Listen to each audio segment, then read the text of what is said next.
اور میں آپ کو تقوی کی نصیحت کرتا ہوں، کیونکہ یہی دلوں کا سامان ہے۔ اسی کے ذریعے انسان کو مصیبتوں سے نجات ملتی ہے، اسی کے ذریعے برکتوں اور ہدایت کا دروازہ کھلتا ہے۔ اللہ تبارک و تعالیٰ کا فرمان ہے، جو اللہ سے ڈرتا ہے اللہ اس کے لیے ہر مشکل سے نکلنے کا راستہ عطا فرما دیتا ہے۔ اسلام آسانی کا دین ہے، شریعت جو ہے یہ رحمت کی شریعت ہے، یہ وسطیت اور اعتدال کا دین ہے۔ اس میں طیبات کھانے کا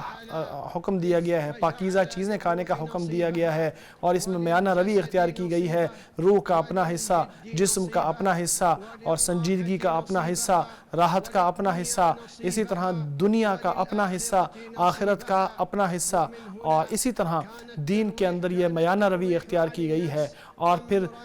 نفس کو آرام کی طرف لے کر جانا یا آرام کرنا جائز کیا گیا ہے۔ اگر اس میں اللہ تبارک و تعالیٰ کی جو مرضی ہے یا خوشی ہے وہ شامل ہو، یا جس کے اندر کوئی نافرمانی نہ ہو، یا جس کے ذریعے انسان کوئی واجب ضائع نہ کرے، یہ جو انسان اپنے آپ کو سکون دیتا ہے، اس کے ذریعے انسان اپنی توانائی کو بحال کرتا ہے، اور پھر سے اللہ کی اطاعت کی طرف آ جاتا ہے، اور پھر سے اللہ تبارک و تعالیٰ کی فرما برداری میں تیزی سے لگ جاتا ہے۔ اللہ نے یہ شریعت یوں اسی لیے بنائی ہے کیونکہ اللہ انسان کو جانتا ہے، انسان کے نفس کو جانتا ہے، انسان کے اوپر کوئی ایسا بوجھ نہیں ڈالا جو انسان کے لیے مشکل ہو جائے، جس کو وہ برداشت نہ کر پائے۔ اسی لیے اسلام شریعت کے مطابق آیا ہے جس پر اللہ نے انسان کو بنایا ہے، کیونکہ نفس تھک جاتا ہے اور جسم جو ہے وہ کمزور ہو جاتا ہے اور دل بھی اکتا جاتے ہیں، اور انسان جتنا بھی ہمت والا ہو بہرحال اس کو ایسا وقت چاہیے ہوتا ہے جس میں وہ تھوڑا سکون اختیار کرے اور اپنے نفس کو پھر سے تیار کر لے اور دوبارہ اپنے اللہ تبارک و تعالیٰ کی طرف جانے والے راستے پر گامزن ہو جائے۔ اسی لیے قرآن کریم نے بھی اہل ایمان کا دھیان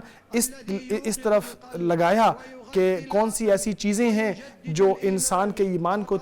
تازہ کر سکتی ہیں۔ اللہ تبارک و تعالیٰ کا فرمان ہے، زمین میں چلو پھرو اور دیکھو۔ زمین میں چلنا پھرنا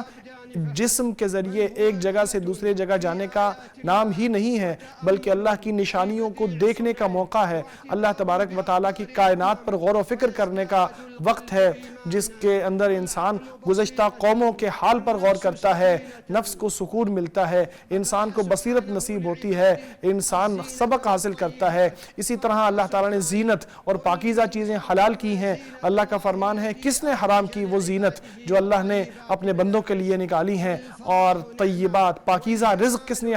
حرام کیا ہے۔ خوبصورتی بھی نعمت ہے،